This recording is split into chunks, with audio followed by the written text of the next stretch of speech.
some like different kind of stuff. But I think that one connecting point for everything is impactful stories. If there is no story, it doesn't make content. So right now, the topic that we have, it's about the impact of creating good stories. So the topic for the moment is the art of creating impactful stories on OTT. To begin the proceedings, may I please call upon stage Kamal Mukherjee, filmmaker, author, former editor of Stardust magazine, and producer. He'll be joined on stage by Tejkarran Singh Bajaj, head Original Geo Studios, Piyush, film director, series creator, screenwriter, author and co-founder of Talkietive Content Creators Private Limited. Goldie, Behl, producer, director and creative visionary in the entertainment industry. Seher, Bedi, producer, director and head of Josh Studios, Verse Innovation. Deepak, Segal, chief creative officer, Applause Entertainment. Ranjeet, Thakur, co-founder, Frames Production Company Private Limited. Good morning, everybody. I'm extremely happy and delighted to be a part of this event. I think I've been a part of this event since its inception. India Web Fest, IWM Buzz. Every year, they make sure that we get to know the latest development that's happening in the world of digital content. And today, particularly, I'm very proud to share stage with the people who are actually changing the perspective of digital content in India and for the audiences. I would not introduce any of them individually and rather get into the main topic because we have a time constraint, and I'd rather ask my guests to speak, and that is the best way to understand where we are heading with our content. To begin with, Tej, do I call you Tej or do I call you Tejkarran? Tej, since Jio is one of the leading platform in our country right now, and we are looking at different stuff that is coming on your platform, which is completely different from the existing platform which we had. So when a new platform starts, what are the hurdles in terms of content? What are the new aspects that you need to keep in mind as the content head of a platform like Geo Studio, which would not probably, clutter the existing content that is already there and subscriber who are already there for that content? So I'll not talk from a platform point of view, I'll talk more from a studio point of view, that what we did and how we went forward. See, if you see the kind of lineup that we have in content, we have shows ranging from UP65, which are the lower spectrum, to shows like Union, which will probably come after some time, and Lal Batti, which is Prakash and Nana Patekar. So what we did going into the lineup was, number one, we decided let's do the medium level shows, small level shows, and also the big level shows. That is the first thing which any platform decides, right? So that was the first thing. Second, if you see the kind of genres that we are catering to, it is not just thriller. Probably thriller is very less in our entire scheme of things. We have comedy, we have youth, we have Rafu Chakkar, which just launched with Manish Paul. Everyone said thriller works, but we have tried other genres, and it is showing that it's working. Now people are also doing the same genres, it's fine. But our next show is on the 25th, which is a musical comedy where Raftar is debuting. So again, that's a jump that we have taken. So in the entire content strategy, we decided, number one, what are the different genres which are not available apart from thriller, which is already going. So we focused on that. Number two, the kind of actors that we got on board.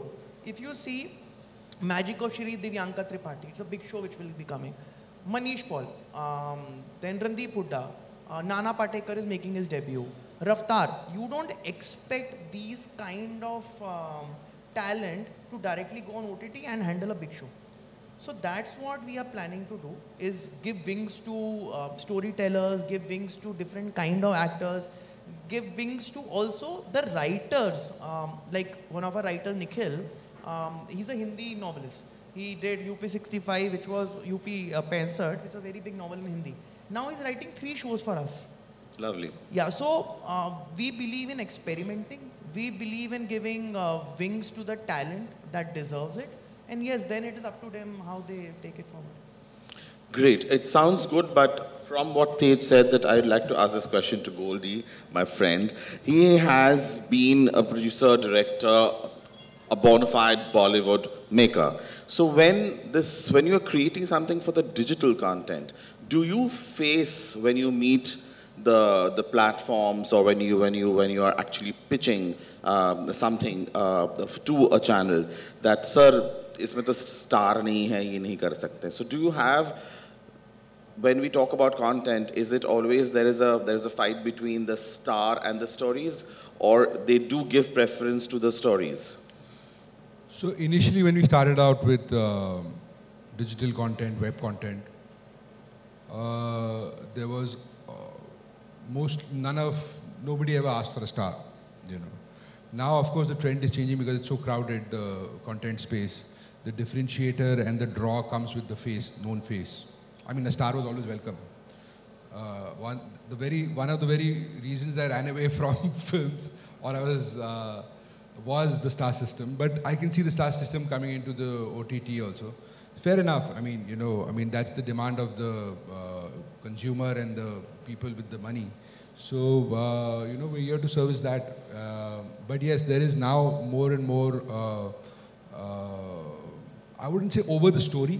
Story still remains, you know, the actual content still remains the #1 thing, but you definitely do have an edge if you have a known face attached to it, which probably... So when you're pitching, do you pitch it with a face, or you just pitch the story? Well, we're starting to do that now. We used to not do that earlier. We used to, you know, I worked a lot with Deepak sir, you know, and, you know, at least the association I've had with Applause, we don't go in for faces per se. I mean, that's the experience I've had with them.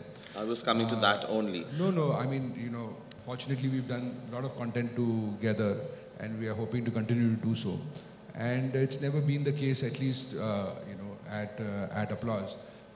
Yes, definitely, if the story demands a certain star stature, you know, which a star brings to the table, then you don't have to set up that character for that much time, you know. So if you have a known face coming into a certain amount of baggage of where that personality is, then you set up the character much faster versus establishing, okay, this is a face you guys don't know, this is what the face will do, versus, you know, when Salman Khan walks up on screen, you know what the character is already half. And then you have a little bit of nuances here and there. So, apart from that, yes, other than that, yes, we are looking at packaging, you know, content with stars, especially the high value content, you know, something that is very expensive, or the story demands certain production values, then you do need a face attached to it. Yeah, coming to that, of course, Applause have definitely changed the entire way of seeing content, and they have been kind of giving us content which they have, correct me if I'm wrong, that they have produced themselves, and they are not dependent on a platform's approval. So that's again a different kind of a risk that you guys are taking, and probably a bigger risk as a production house, where I know for a fact the kind of content that you guys have produced have, of course, garnered a lot of attention, and they have been successful at the same time. But what is the criteria, or what is the do's and don'ts when you meet a content writer, or when you meet a director? How do you kind of, you know, see the entire aspect of it and then come to a conclusion? Because you don't have a studio supporting you right at that point of time. So actually, to start off with, the first thing is the subject. We can make about 12 to 15 shows a year, so the subject becomes important. I can't do too many courtroom, I can't do too many thriller, I have to have a spread. Then, of course, is the story, because you're making content for a person who can get up and walk out. I'm not tied him down. So then we start looking for, is there connection with the empathy? Is there thrill? is there? What are the elements of a story that are coming at me? So if there's no character connect with the audience, then the guy is not going to sit and keep watching, or he's going to change. So broadly, it is these parameters that draw us to a project. The subject, the story itself, and the character connections. That is broadly the choice we make. But when you are actually dotting on, or when you are actually selecting a particular content, do you also feel that, as Goldie rightly mentioned, that a certain subject probably needs a certain face? And then, you know, if you don't have that face, do you actually think that, no, let's not do this because a star is not attached to the content? I'll distinguish between face and star, okay? When we made Scam Pratik was 1, Pratik was a face that suited the role. He was not a star. We've done Scam 2 again with Gagan, who's a face suited to the role and a great actor. Let's see where that one heads. So stars do definitely bring a certain stickiness. There'll be sampling.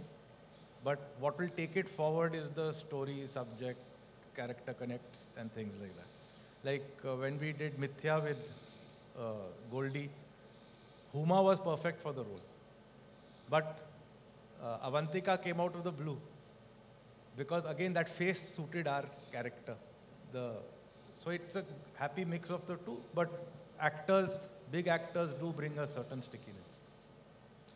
I'm sure. So coming to Mr. Jha, Piyush, I mean, of course, I know you personally and I know your journey. And you have also made films, and now you're into content. You have your own production house where you're working with, you know, you're collabing with a lot of studios. So when a filmmaker, like a Bollywood filmmaker, when he or she is getting to pitch content, as we are discussing content here, do you have to customize your vision? Do you have to kind of, you know, change the way you saw content, like as a filmmaker on 70mm?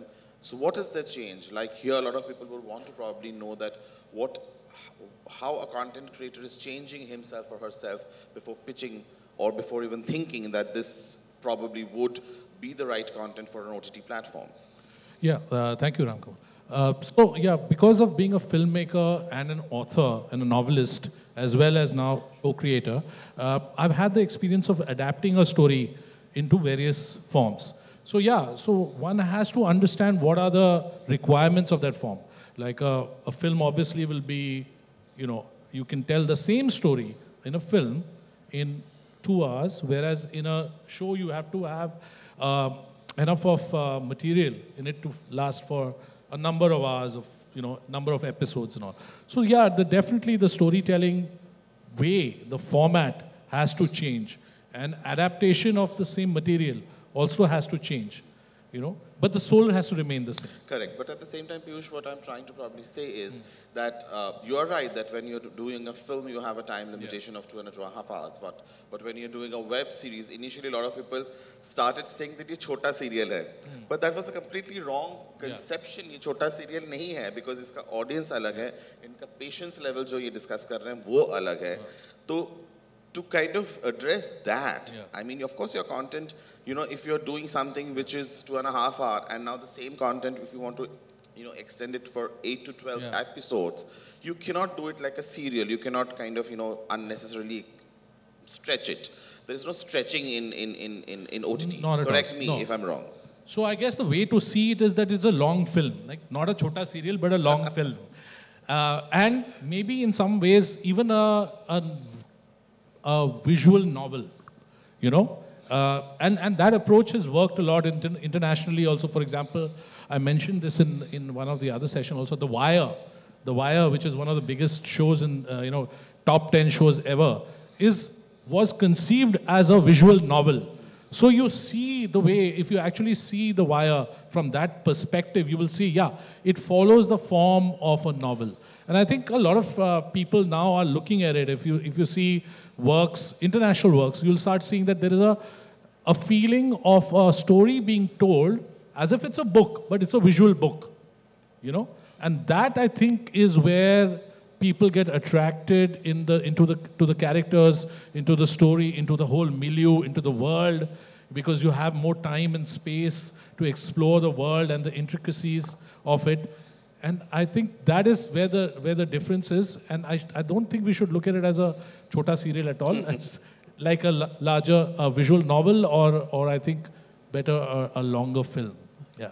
So true. Seher, when you are like, of course, you have a different way of functioning, you have a different approach towards content. So, lot of people here feel that on OTT, since we don't have a censor yet, we can go bold, and we can go bold to a large extent. So what is your take on the content that is available for us? That are we kind of taking the route where we can kind of cater to the audience with the clickbait, I mean with our teasers, which are probably not there in a serial or in a cinema because of the censor or because of the Prasar Bharati rules. As a content creator, do you actually fall on bold content and, you know, bold visuals? So I think it's essentially to do with, you know, societal responsibility versus creative expression. So where do you draw that line there? I think that, you know, growing up in the television industry, and I kind of started out in ER in Hollywood, and coming into television in India, it was, of course, far more conservative. And yes, the need to be bold, and you know, my career kind of spans a lot of MTV work, which is edgy, it's kind of risque sometimes, and it has all that. However, as long as the content is not harmful or it's not offensive, and I think that S&P guideline kind of gives us that. Networks, you know, that's kind of a standard format where we know that it can't be harmful, it can't be offensive, it can't hurt sentiment. So I feel like as long as we are within those boundaries, and the network, you know, gives their guidelines, because each network has a different threshold. So we see across the OTTs which are the networks and what is the kind of threshold for the kind of content you like to produce. I mean, I go broad strokes. So you know, I love comedy, I love, you know, things like sci-fi, and bold content may be part of it, but not the entirety of what I would consider, you know, part of my focus. So saying that, I think that as long as, you know, societal responsibility is there, because coming out of MTV, you know you're impressionable as far as the youth is concerned. You know that you're sort of, you know, responsible to ensure that you're not damaging any fabric of that kind of growth. So as long as I feel you fulfill that, I think all's good, and each to his own. Each will sort of, you know, guide their content the way they see it, how bold they want to get, and that's fair across the board. True, I agree. Coming out to you, I would like to ask you that there is another aspect that always bothered me, or always, you know, I always thought that I would ask whenever I get a chance to meet delegates and content creators like you guys, that when you think of a content, of course, there is a vision. When you end up approaching an OTT channel, not taking any name, of course, every OTT channel have their own budget. So do a content writer, for example, from A to A, B, C to a D OTT channel as per budget. So if A has refused, B has refused, C has refused, and D says yes to your content, but they don't have the budget, how do you deal with the content at that point of time where you probably want to make it and you don't have the budget?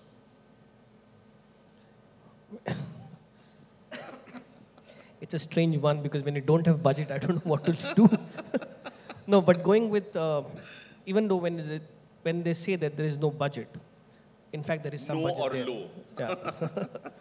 But I'll tell you what, coming from, you know, a TV space for the longest time, I can tell you one thing for sure, that if there is content to be made with conviction, and if there is enough muscle in it, in what the writers and the directors think on that, there are ways to make that happen. And I don't think there is any show that has gone out which says, you know, budget kam pad gaya. But at the same time, you know, you can always say that budget kami tha. So the way you look at it is something that is dependent on, the way you actually produce the content. And there are ways and means that one has figured now of how do you tell a very compelling story in the limited budgets, of course, because end of the day, there is a P&L to every small show that goes out, right? And if it makes sense in terms of the profits or the numbers that are attached to it, you can end up making a great show. I don't think there is a... But this is when it is an approved show.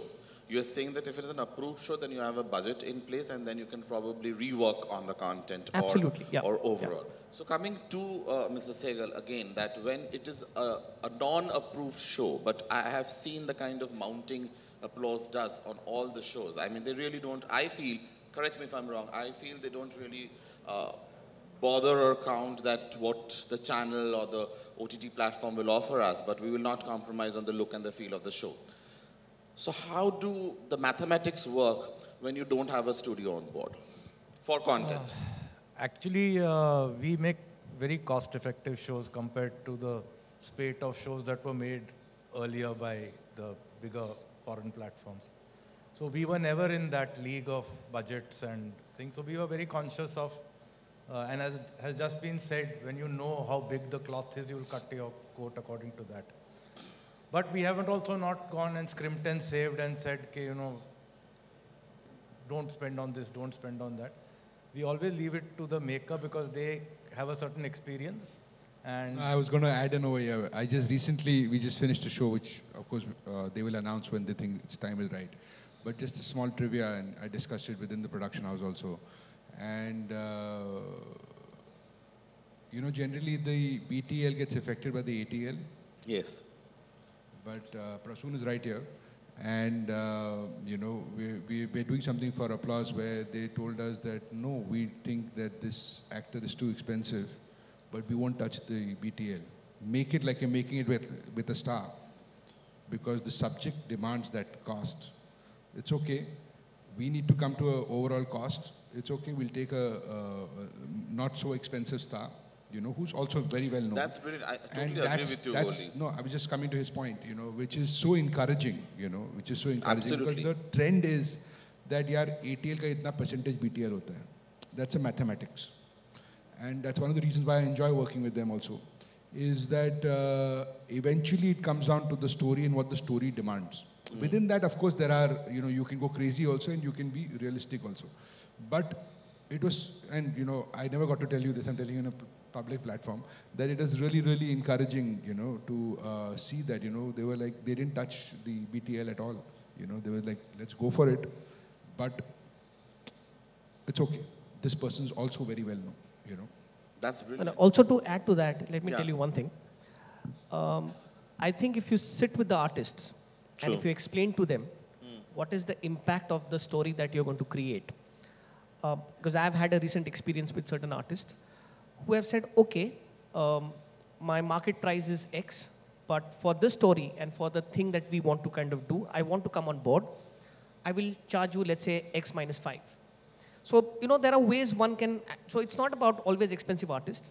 Artists also are willing to, look at the impact of what they can make. They also want to be a part of a good content, that's what you're saying. Yeah. So, Tej, since you are the only studio out there in today's panel, do you think that content versus stars?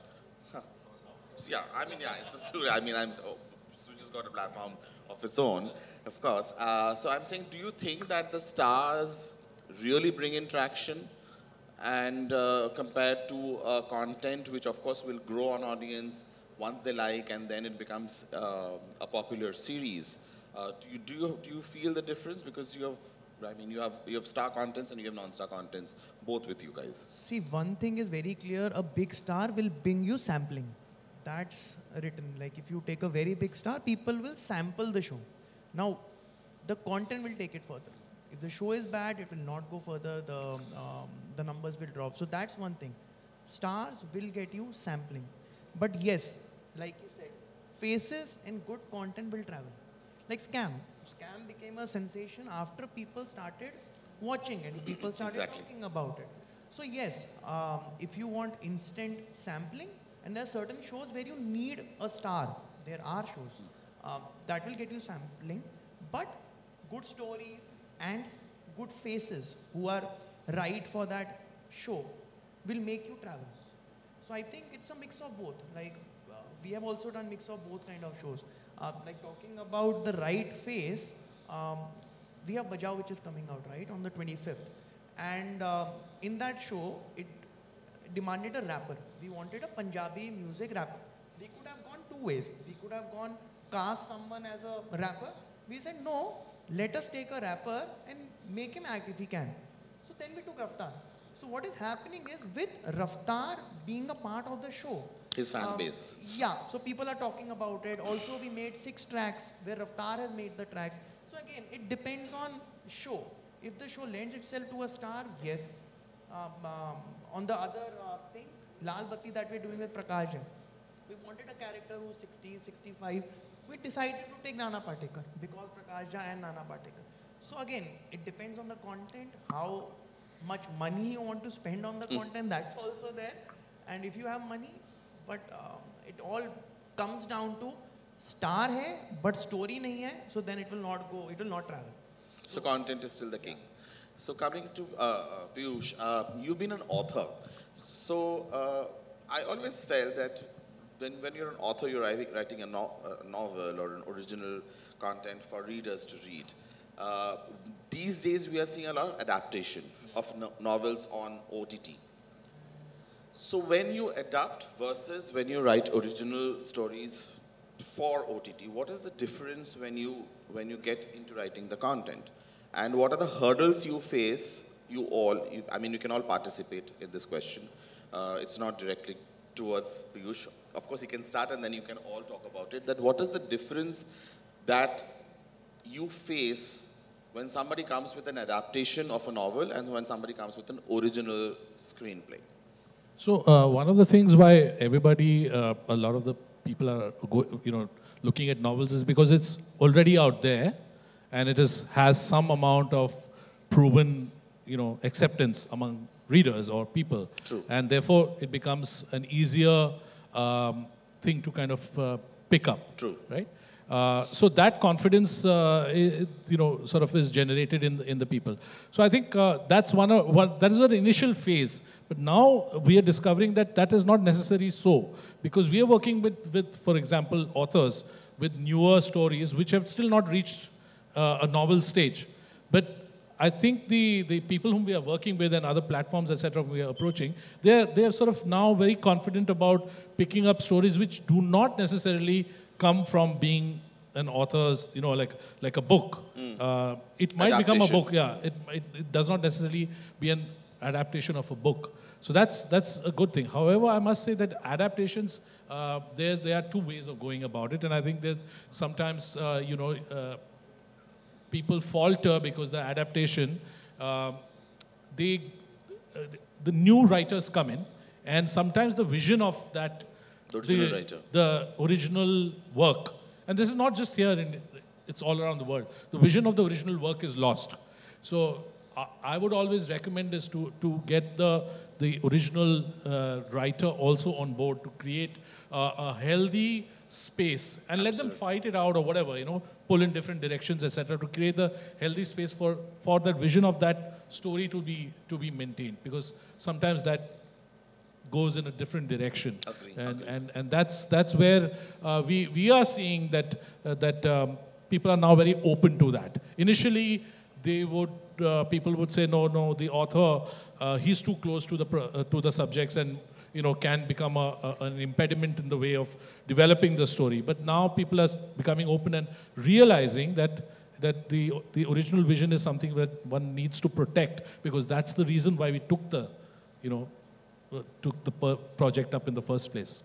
I just wanted to add that nowadays, almost with no disrespect to authors, but almost 90% of the books that are being written pretty much like series to be picked up. You see the way they're formatted, the way they start, the beginning, middle, end, they're written episodically, you know, and, you know, so it's a bit of both, you know, in the sense of... So it becomes easier as a content developer to kind of pick up a book which is already available and a book something is done. I think you know, adaptations, because we worked a lot on formats also, is actually more difficult, you know, because it's like writing afresh versus rewriting something or fixing something, you know, is far tougher, you know.